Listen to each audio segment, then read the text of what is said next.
You think you're a bad man to the fullest, cause you got a couple of shotgun bullets. Don't run it up and make me A man in his 20s was stabbed to death outside a nightclub. Leave me alone. Stop ringing my phone by more. Serious, it's getting on top. Jeez, can't even shop to the box. I'm slim but I ain't got anorexia. I spit like I've got dyslexia. You don't want to... New powers to crack down on knife crime. My family, Joseph Jr. My name's Jamie, I didn't look shot. Knife crime has become worse over the last 5 years. I don't know what you're thinking, but it's not me and you spitting in the same room flex. When I enter, you exit car. You said shit about me and Skepta. See, now shit can't be perfect car. We're gonna do this, be fine.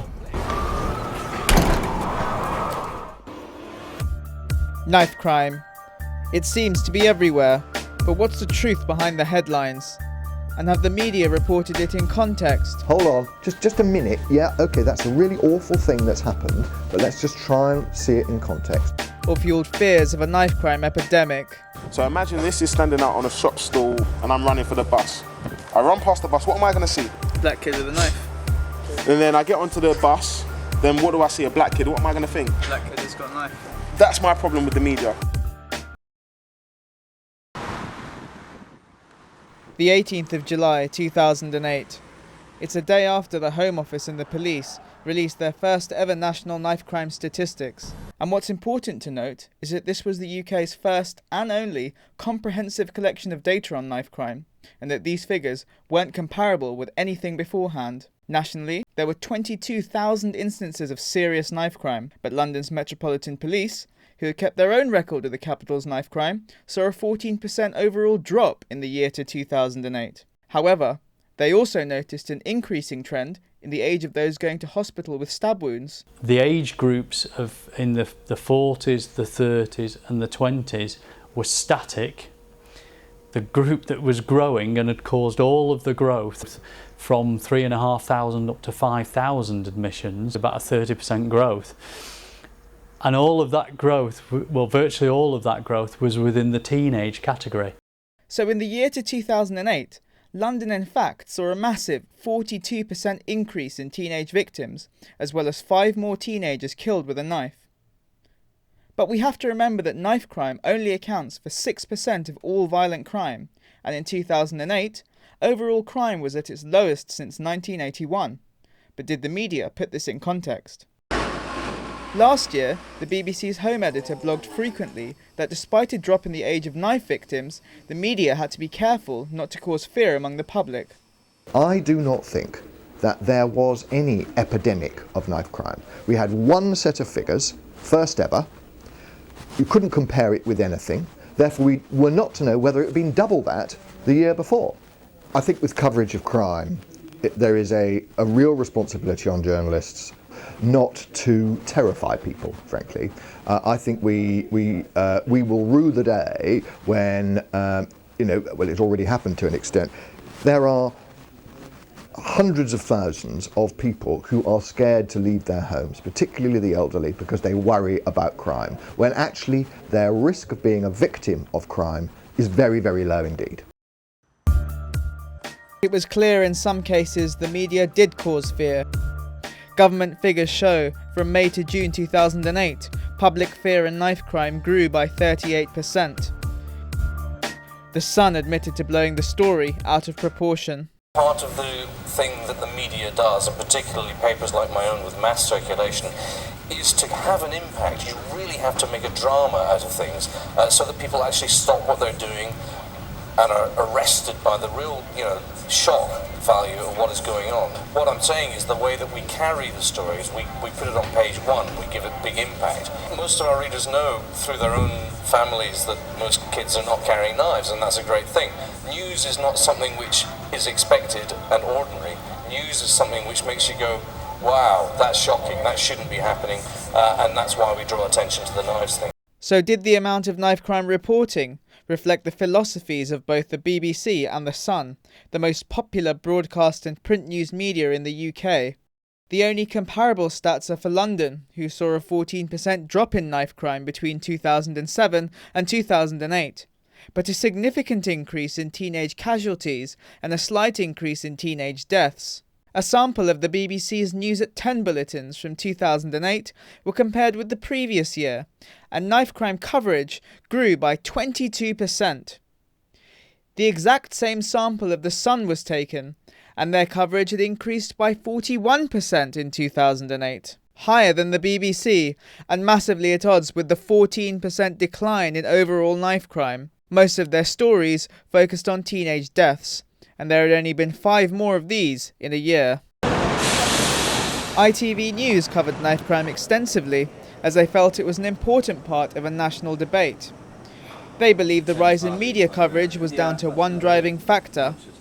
I think what has made this issue become the subject of a national debate and the subject of intense media coverage is simply the age of the victims.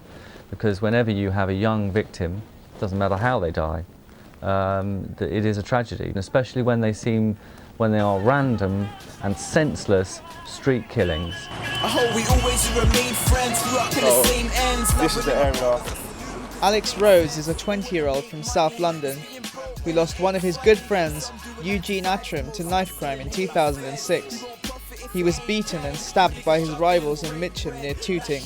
He was 16 years old.